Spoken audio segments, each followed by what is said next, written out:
Hello, and welcome to my 2025 favourites. I hope the setup is okay lighting wise, but it is winter in England, so the lighting is never going to be okay because there is no sunshine, ever. And it's driving me insane. I just wanted to sit down. I've got some notes and I want to talk about my favourite things from 2025. So mostly books, films, art and albums, which I think will give you kind of a good impression of what I'm interested in and what I'm probably going to be talking about a lot in the future, because I like to yap. You will find that I like to yap, so I've had to limit myself to about 4 of everything, because else this video will end up being about 12 million years long, and I don't want to do that to you. It was a good year for stuff actually, so hopefully this will be interesting. So I want to start by talking about some of my favourite books of 2025. I didn't read a lot this year, to be honest, or last year. It's 2026 now, come on. I didn't read a lot. In the end, I think I read about 20 books, which, it's good. Let's not go crazy. Let's not be trying to read 100 books a year, because that's insane for me anyway, personally. You do you. If you can do that, I'm jealous. So I didn't read super lots this year, but I think what I did read, I found some of my favourite books I think I've ever read, which has been really, really nice and really quite interesting to see my taste become a lot clearer in books, I think, rather than just reading what has been recommended online or what's popular. I think I've definitely started to kind of find what I actually enjoy reading or what kind of keeps my attention. So starting off pretty strong is a book that I've never read before, but very, very familiar with the film. I finally got around to reading Coraline. Obviously this is a kid's book, it's for kids, the movie is for kids, but I absolutely loved it. I think it really captures kind of that creepy, I read it around Halloween, it felt very autumnal and very, very the vibes were on point. Okay, that's all I can say. For anyone that hasn't read it, it's Neil Gaiman, who's a fantastic author. I love the way he writes children as kind of insufferable, because most of the time they're children, right? They're not perfect, but I really loved reading the way that he described the fantastical events within the book, the locations. I mean, it's a fever dream. It's so kind of magical, and when you read it, I think even more so than in the film, you get this real eerie feeling, and I really like that. I think I really enjoyed that, especially around autumn, around Halloween. It was really, I don't know, I think the childlike nature of the horror, if you want to call it that, was really quite comforting. And so I really enjoyed this book. I think I gave it 4.5 possibly, and it also really made me feel nostalgic. So the next favourite book of 2025, Ways of Seeing. Now, if you are an art, media, any kind of visual student, you would have heard of this book. And I first heard of it when I was studying GCSE Media Studies, as anyone who also studied that will remember. But I actually got round to reading it this year, and I think the thing I absolutely loved about it was it kind of changed my view on writing about the creative arts and about visual media, because it changed how I viewed essays around it. I mean, there's an essay that's completely made up of images, but it conveys what it's trying to say so clearly, even though there's no words. And I think as a visual student, that was fascinating to me. And it was also just really nice to sit down outside of an academic environment and just read a book like this and actually enjoy it, rather than having to take notes or super analyze the essays in it. I was able to just sit there and go, okay, this is fascinating, and I genuinely really enjoyed learning about these theories and these concepts, because it is so important when you do study visual work to know how to write about it, but also to hear people writing about it and to see people's views on different elements within media. So it's kind of self-explanatory. It's a book about ways of seeing, but I highly recommend, if you are a creative individual or just someone who's interested in, like, I'd say it's very accessible. I mean, I found it, it wasn't overwhelming, it wasn't too academic, it was just really interesting. So I really enjoyed it. So this next book, I'm sure anybody who's on the internet would have seen it, but absolutely had to include it because I think it is, for me, at least personally, it was one of my favourite books I've ever read, and that is Just Kids by Patti Smith. And I think one of the reasons it was one of my favourite books is because I love her music. I love it. It's something that I've listened to for quite a while. I think I listened to her album and then I bought the book. So it was nice to have this kind of background of what she ended up creating, and I think that made me excited to read it. But I absolutely loved this book, and I'm just going to read my review that I wrote on Goodreads because I think that sums it up, and I think it deserves a nice review rather than me yapping a little bit. I wrote a mesmerising, inspiring, heartfelt and intimate portrait of the lives of two souls. It draws you into the troubles and tribulations as they both walk down the path of creatives. Life-changing and soul-awakening. I think that sums it up. And for the final book, this one was a surprise for me. Because I've never really read a book in this kind of genre of body horror, but also psychological thriller, a little bit. The Vegetarian by Han Kang, and again, this is a very popular book, but rightly so, because the way it deals with these themes of kind of judgment, society, family, responsibility, and kind of letting go of restrictions in obviously not necessarily a healthy way, and looking at that in correlation with kind of these erotic elements was absolutely incredible to read, and so well written. Like the way, the pacing of it, I think just kept me so gripped the whole time.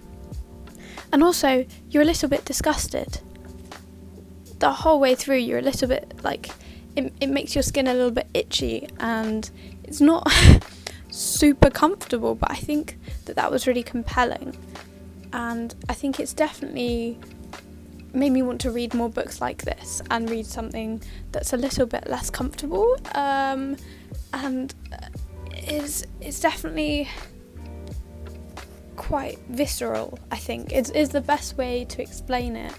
I won't go into detail about the plot, but it's basically this woman decides to become a vegetarian, and she refuses to eat meat, and it's just kind of this alarming response that she gets from the people around her that kind of causes her to spiral, and it's kind of fascinating to watch her gaining control by seemingly losing sanity or not doing what society expects of her.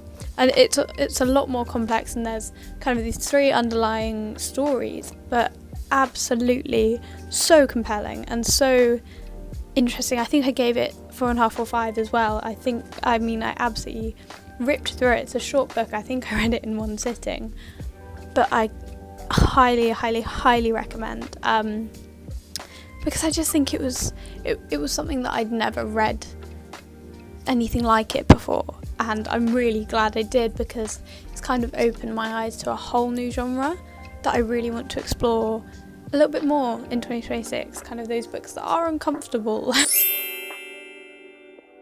Moving on to films. Oh, this was hard to narrow it down. because there are so many films that I want to talk about but I didn't watch in 2025, which includes my viewing of Blue Velvet, which I watched the other day, but that's 2026, which I will talk about ASAP because I have to. Anyway, it's so hard for me to narrow it down because, you know, I'm a film student. I absolutely love film with my whole heart. So choosing only 4 to talk about in quite a short summary is not easy, but I'm going to give it a go. So my top 4 films of 2025, this is not in order. First of all, The Holdovers. I'm sure absolutely nobody is surprised, but I got around to watching it in 2025 before Christmas, and it was just incredible. I mean, it was emotional, it was beautifully shot and beautifully written, and the performances from the actors just, it had my heart, you know. It's basically, it's very academia aesthetic, and it follows these 3 characters who are all grieving or all processing something around the holidays, and it just shows how human connection can be so healing and so unexpected. It comes about in an unexpected way. It comes about in kind of these situations that you initially think, oh god, this is awful, but actually something so beautiful can come out of it, and I think that's what I loved so much. And the soundtrack was just, if it didn't have your heart to begin with, then the soundtrack comes on, it will rip your heart out in the most beautiful way. You will say thank you, and I loved it. New comfort film, absolutely. For my next, one of my favourite films of 2025, this one surprised me, genuinely, because it's very out of the genres that I normally gravitate towards, and it's 3 hours long. And normally I'm not a fan of 3 hour long films because I think, it's 3 hours long. That's a lot of pressure. However, Heat, directed by Michael Mann. As I'm sure any film bro will tell you, it's an incredible film. It's this complex cat and mouse where the performances from Al Pacino and Robert De Niro are incredible, and what more can I say? It's the action movie that just does it right. And yes, it's 3 hours, but it does not feel like 3 hours because the whole time you're stressed out. Time flies because you're like, oh my lord, this is tense. And it's shot so beautifully. Again, like, for an action film, it is beautiful, and it is so compelling, and the performances, I mean, you can't fault them. It's Al Pacino and Robert De Niro, and fun fact, it was the first time that those two were actually shooting with each other, even though they were in The Godfather 2 together. But it was the first time I watched it, I just couldn't look away. And so it's got to be one of the top 4. So for my next favourite of 2025, this was something that I discovered when I was at film college. So it is very much a film student film, but I cannot recommend it enough. It is Cleo from 5 to 7 by Agnes Varda. Obviously this is a French film, it's French New Wave. If you know anything about Agnes Varda, she is the queen of French New Wave and documentary, and all-round awesome filmmaker and woman. But it's basically following Cleo from between the hours of 5 and 7 as she is waiting to hear news from the hospital about a medical condition that she's gone in to get checked, and it just kind of got me. It got to me, and within this time frame you make a connection with this character, and you watch her struggles, but also it's got beautifully light-hearted moments, or moments where you really feel intimate with this character, alongside some obviously really flamboyant French New Wave tropes. You've got the freeze frames, you've got those slightly strange breaking the fourth wall moments that once you get to know it, you will love it. But it introduced me to this genre again, and I think that's something that makes me really love a piece of media, is if it kind of goes, okay, look at this, welcome to this new genre, welcome to this new thing that you've never seen before. And I think if I want to then explore that genre, that film has done its job. It's kind of not only made me enjoy the 90 minutes, but also everything around it. And that film absolutely did that for me. And finally, the last one of my favourite films of 2025. And again, there are so many films that I want to talk about, but I didn't watch them in 2025, so I feel like I'd be a liar. But this film I absolutely did watch in 2025, and that is Lars and the Real Girl. And it made me cry. So automatically, it's a good film, because it just shows the beauty of community in such a gorgeous way. And I mean, Ryan Gosling's performance was amazing. You couldn't fault him. You couldn't fault the way that he played this really complex character. I loved the way it was shot. I think the relationships were the most beautiful part of it, and how he's not once kind of shunned by the people around him. He's embraced and helped, and I think that was so beautiful. And the time when I watched this, I think it was really important, and that's why it's really stuck with me, because not only was it an amazing film, I watched it when I needed to see that film. And it's got talking heads in it, which is always a bonus. But it's one of these heartwarming films. It is what you can imagine it is. It's about this man who struggles to connect with humans sometimes, and he gets a girlfriend, but it's a doll. And I know that might sound a little bit alarming, but I promise that it's just done in such a beautiful way, and I just think that it was a really heartfelt film that kind of grabbed my attention more than I thought it would. It was an unexpected gem, so I think it had to definitely make this list. Okay, moving on to pieces of art. So I had to limit myself to 4 again, because else we would be here forever. But my top 4 of the year are some of my favourite pieces. Just hands down, I have seen and kind of been looking at some beautiful art this year, and I feel very, very grateful for that, because I think it's made me feel very inspired. So for 2026, we're coming in with a good basis. But the first one on my list is called The Conversation, and it's I believe an oil painting, and it's just incredibly intimate, and it shows this moment between and this dynamic so beautifully, not to mention the colour theory, which I absolutely adore. And I think the way that the artist has painted skin, not in like a morbid or creepy way, it looks so delicate, and I love it. And I think that kind of strong contrasting colour as well, it creates this real atmosphere, and it's just a beautiful, beautiful painting. My second favourite piece that I wanted to talk about is Cat's Pyjamas, because it's just so fun, and I think it's this kind of illustration style that captures movement so beautifully.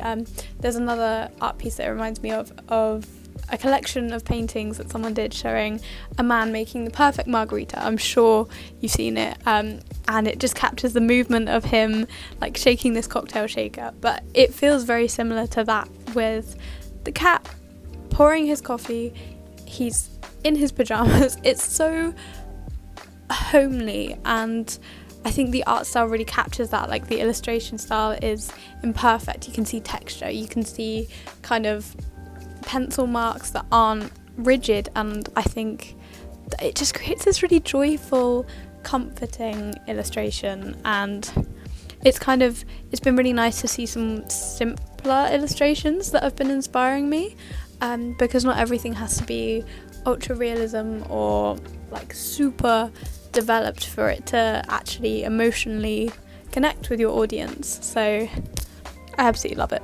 I love it. So I will use this as an example, but I couldn't decide on one singular piece because it is the art style and the animations of Yoon, an incredible artist. They are on YouTube. I will absolutely link them.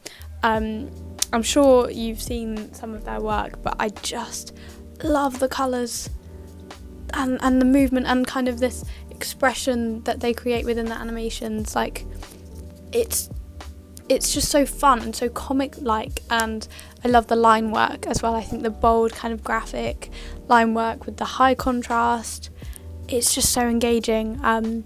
So I've loved their work for so long, and it's always inspired kind of the animation style that I want to try when I want to animate. That's kind of what I look to, because I think it's just so fun, so bold and so bright, and that's it really tells a story. So I couldn't decide on one example, but all of their work has definitely inspired me over 2025, and please check it out because it is awesome. And finally, this piece called Tarot, and I mean, it's just beautiful. I think this piece really spoke to me because of the colours and the comfort that it shows. Also, the source material. I love tarot, and tarot readings, and something that I love is talking to my friends about tarot, and it creates this kind of comforting impression in this painting that really reminds me of that relationship and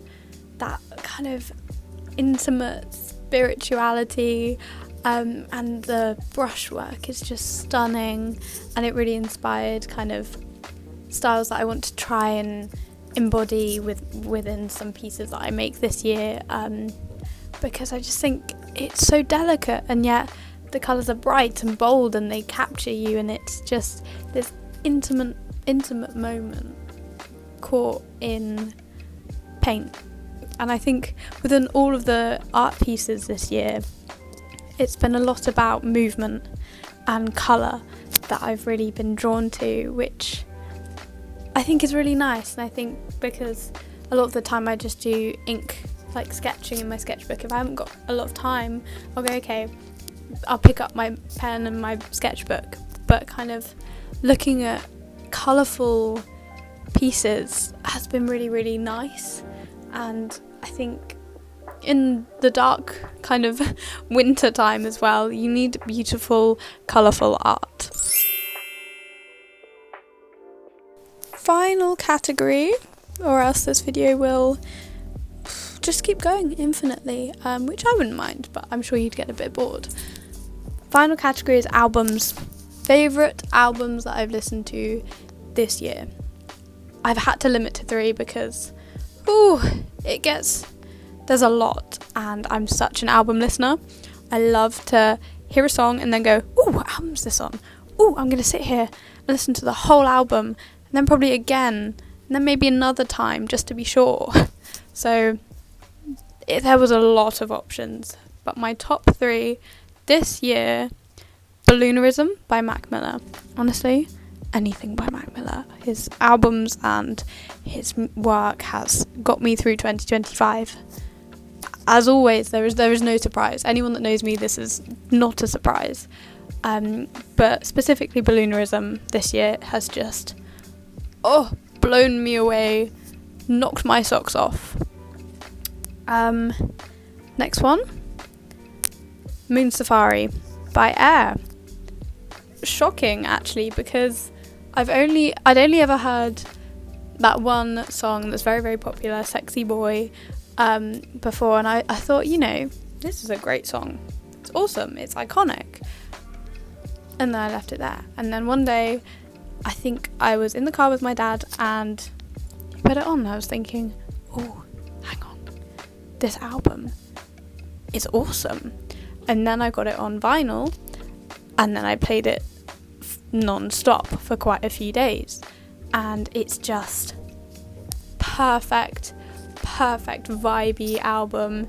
It's got that nice techno kind of 90s vibe to it, but it's also got some awesome features, and I loved it.